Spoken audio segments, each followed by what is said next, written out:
자, 1번 문제입니다. 1번 문제. 다음은 작용과 반작용의 관계에 대한 설명이다. 설명이 옳은 것을 모두 고른 것은? 자, 이 문제는 작용, 반작용에 관한 문제입니다. 그리고 요 지문 중에서 기억이 가장 중요하기 때문에 기억의 별표. 자, 그 다음에 문장을 읽어보도록 하겠습니다.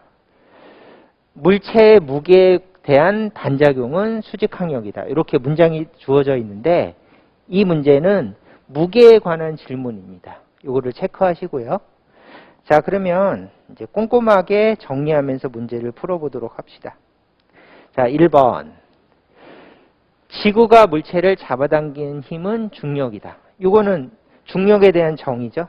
그래서 1번은 동그라미 기본 정의 이렇게 표시를 해보았습니다. 지구가 물체를 잡아당기는 힘은 중력이다. 자, 2번. 지구가 물체를 잡아당기는 힘에 의해서 물체의 무게가 생기므로, 그래서 이 문장을 이렇게 생각할 수가 있겠죠. 자, 물체가 이렇게 있으면 이 물체는 아래쪽으로 중력을 받습니다. 그래서 이 물체를 우리가 들었을 때 물체가 지구 쪽으로 향한 힘을 느끼게 되겠죠. 그거를 무게라고 부릅니다. 그것에 관한 문장이죠. 그래서 무게는 중력 때문에 생기니까 무게는 중력이라고 부르기도 하고 또는 지구가 물체를 잡아당기는 힘이라고도 할 수 있다. 이렇게 문장을 적고요. 그 다음에 무게는 지구가 잡아당기는 힘 때문에 우리가 그 힘을 느끼는 거니까 지구가 잡아당기는 힘을 중력이라고 부르니까 무게는 중력이라고 정의하자. 이게 물리학적 정의입니다. 그래서 요거는 물리학적 정의니까 그냥 받아들이시면 되겠습니다. 그러면 요거를 공식으로 적으면 보통 중력은 F는 mg로 표시하는데 이거를 W라고 표시해서 무게라고 표시하기도 한다. 이렇게 공식을 정리해 봤고요. 그 다음에 어떤 문제는 W는 mg, 무게는 mg, 무게는 중력. 이렇게 적으면서 푸는 문제도 존재합니다. 그래서 이거는 정말 자주 사용되는 공식이니까 이거는 필수 암기. 이렇게 생각하시고 무게에 관해서 정의를 내려봤습니다. 결론적으로 무게는 중력이라고 한다. 이거를 받아들이시면 되겠습니다. 그러면 작용, 반작용 현상을 설명하기 위해서 그림을 그리면 일단은 물체를 여기다 그리고요. 이렇게 해서 물체. 그 다음에 지구를 이렇게 그린 다음에 일단은 지구가 먼저 물체를 잡아당긴다. 해서 이렇게 잡아당기는 힘을 그리고 지구가 먼저 물체를 잡아당겼으니까 먼저 작용하는 힘을 작용. 이렇게 적죠. 작용. 그 다음에 작용, 반작용의 정의. 작용이 존재하면 무조건 저절로 반작용이 존재한다. 이게 작용, 반작용의 법칙이죠. 그래서 여기다가 반드시 반작용을 그려줘야 된다.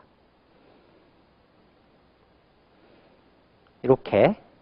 그러면 작용을 다시 읽어보면 먼저 발생한 힘, 지구가 물체를 잡아당기면 작용, 반작용은 물체가 지구를 잡아당긴다. 이것이 반작용이 되겠죠. 자, 그러면 작용, 반작용에 대해서 이렇게 그림으로 표시해 봤고요. 이거를 문장으로 좀 정리하면 이렇게 되겠죠. 이 그림을 문장으로 정리하면 지구가 물체를 잡아당기면 먼저 작용한 힘이니까 요거는 작용. 그 다음에 물체가 지구를 잡아당긴다. 나중에 작용한 힘은 반작용이다. 이렇게 줬고요. 그 다음에 작용 반작용의 중요 원리 중 하나는 주어 목적어죠. 주어 목적어. 여기다가 주어 목적어가 서로 바뀌는 것을 작용 반작용이라고 부른다. 해서 이 문장에서 주어 목적어가 있으면 이렇게 지구가 물체를 잡아당긴다. 이게 주어 목적어. 그래서 주어 목적어가 이렇게 있으면 다음 문장은 목적어가 주어가 되고 주어가 목적어가 된다. 해서 이렇게 주어 목적어가 서로 바뀌는 문장이 작용 반작용 문장이다. 그래서 작용 반작용을 한번 복습해 봤습니다. 문장이 제대로 적혀 있는지 주목을 확인해 보자. 이렇게 정리를 해 봤습니다. 자, 그래서 문장이 제대로 적힌 거를 확인을 했고요. 그 다음에 아래쪽에 작용 반작용을 마지막으로 정리하면 이렇게 되겠죠. 지구가 물체를 잡아당기는 힘을 뭐라고 부르지? 이거는 중력이죠. 그리고 중력을 다른 말로 무게라고 부를 수 있다. 이게 물리학적 정의니까 이거를 무게라고 이렇게 적어봤죠. 그러면 이거의 반작용은 물체가 지구를 잡아당긴다. 이게 반작용일 테니까 이 문장을 깔끔하게 합쳐서 정리를 하면 중력의 반작용은 물체가 지구를 당기는 힘. 이렇게 정리할 수가 있겠죠. 이게 작용, 중력의 반작용은 이게 반작용. 이 문장을 그대로 적어주면 물체가 지구를 당기는 힘이다. 이렇게 적을 수가 있겠죠. 그리고 이 문장은 워낙 시험에 자주 나오는 문장이니까 필수로 암기해 놓으셔야 됩니다. 암기. 그래서 이 문장이 시험에 나왔을 때 이렇게 푸시는 것이 아니라 암기한 걸 떠올리셔서 문제를 해결하셔야지 효율적이 됩니다. 그래서 틀리지 않기 위해서라도 이 문장은 반드시 외워주시면 되고요.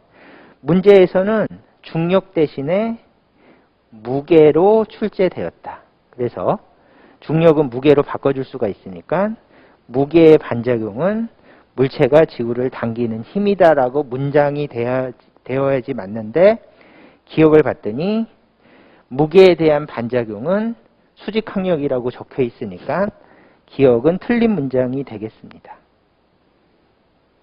자, 기억을 이렇게 푸셔도 되고요. 그 다음에 수직항력이라는 용어를 이용해서 다시 한번 문제를 꼼꼼하게 풀어보면 이렇게 생각해 주시면 되겠죠. 여기가 지면이 있고 여기에 물체가 있다. 그러면 물체는 무게를 받겠죠. 아래쪽으로 무게 W. 그런데 지면에 떨어져 있죠. 그러면 수직항력은 없습니다.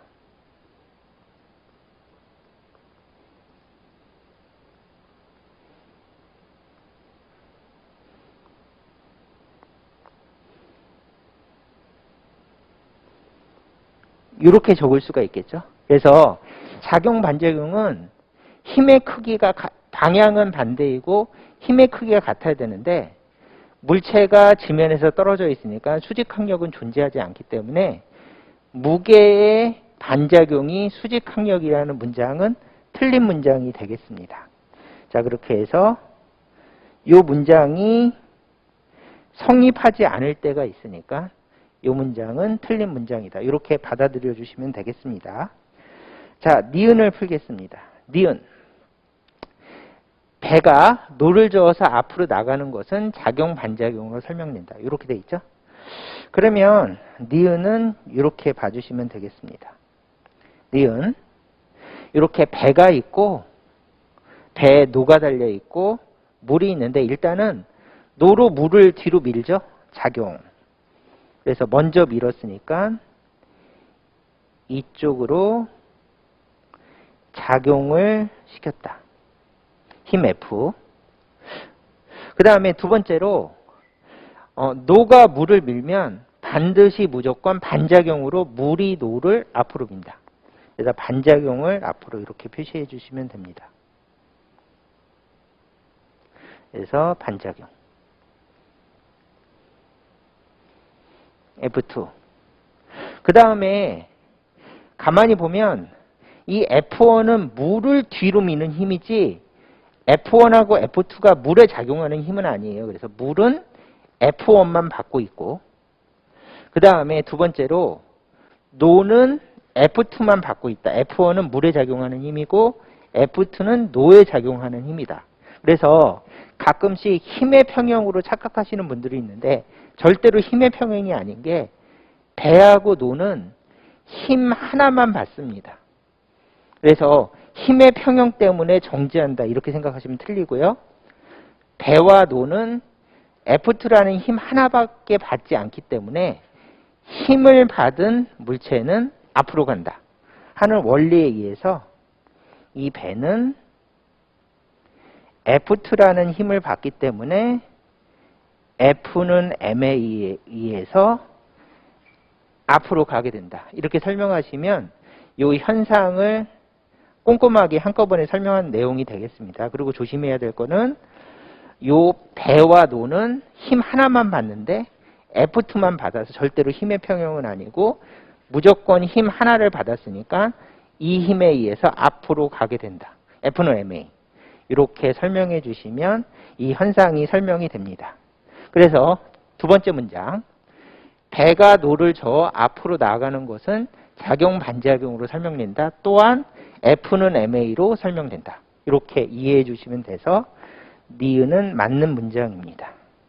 그러면 꼼꼼하게 이거를 말로 한번 정리하면 노가 물을 뒤로 민다. 작용. 그 다음에 물이 노를 앞으로 민다. 반작용. 그렇죠? 작용 반작용. 그 다음에 노가 앞으로 밀림으로 노에 연결되어 있는 배도 앞으로 밀려가게 된다. 이거는 마지막 문장은 F는 MA로 설명된다. 이렇게 하시면 니은에 관한 설명이 끝났습니다. 그래서 니은은 맞는 문장이다. 이렇게 이해하시면 되고요. 디귿.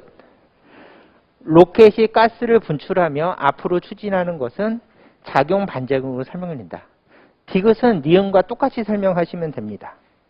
그렇게 돼서 이렇게 그림을 그려보면 로켓이 있고 연료가 있는데 로켓 따로 연료 따로로 보는 겁니다. 한 물체가 아니라 로켓은 앞으로 가고 연료는 뒤로 간다. 이렇게 봐주셔야 돼요. 다른 물체입니다. 그러면 작용 반작용을 여기다 표시하면 먼저 로켓이 연료를 뒤로 민다. 이것이 작용. F1. 그러면 무조건 연료가 로켓을 앞으로 민다. 반작용. 그래서 얘는 F2. 그 다음에 가만히 보니까 로켓은 힘의 평형이 아니라 로켓은 F2 힘만 받고 연료는 F1 힘만 받으므로 힘의 평형이 아니라 힘 하나만 받았으니까 연료는 F는 MA로 뒤로 간다. 그렇죠? 힘을 받았으면 무조건 뒤로 가겠죠? 그래서 연료는 뒤로 가게 된다. F는 MA 원리에 의해서 연료는 뒤로 간다. 이렇게 설명해 주시면 되고 로켓은 F2를 받았으니까 F는 M에 의해서 앞으로 간다. 이렇게 설명해 주시면 로켓과 연료가 앞뒤로 움직이는 게 설명이 되겠죠. 그래서 여기는 F는 M에 의해서 앞으로 간다. 이렇게 적어주시면 되겠습니다. 그러면 이거를 또 문장으로 깔끔하게 정리하면 이렇게 되겠죠. 그렇게 해서 1번. 로켓이 연료를 뒤로 민다. 그러면 작용. 그럼 반작용으로 연료가 로켓을 앞으로 민다. 반작용. 그 다음에 따라서 로켓이 앞으로 밀려서 가속된다. 가속될 때 사용하는 공식은 F는 ma. 그래서 이 현상은 두 가지 원리, 작용, 반작용과 F는 ma로 설명되는 현상이다. 이렇게 정리하시면 되겠죠. 자, 그래서 디귿. 로켓이 가스를 분출하며 앞으로 추진하는 것은 작용, 반작용으로 설명이 된다. 그래서 디귿도 맞는 문장입니다. 이렇게 해서 앞으로 가서 디귿도 맞는 문장이다. 이렇게 표시하시면 되고요. 마지막으로 사람이 걸어갈 때 발이 지면을 뒤로 미는 힘에 대한 반작용은 지면이 발을 앞으로 미는 힘이다. 이렇게 되어 있죠. 그러면 니을은 마찬가지로 이렇게 봐서 발하고 지면이 이렇게 있을 때 먼저 발이 먼저 지면을 뒤로 밀겠죠. 작용. 그래서 지면은 뒤로 밀리는 힘을 받는다. 그래서 F는 작용을 먼저 받는다. 1번. 그러면 지면이 발을 앞으로 민다. 반작용. 이렇게 F2 반작용. 이렇게 적고 발은 힘을 받았으니까 앞으로 가게 된다. 그래서 이렇게 앞으로 가게 된다. F는 ma 앞으로 간다. 이렇게 설명하면 작용, 반작용 설명이 끝났죠? 그 다음에 문장을 좀 확인해 봐야 되는데 작용, 반작용은 항상 사용하는 문장이 이렇게 요거를 설명한 문장이 바로 이것이죠.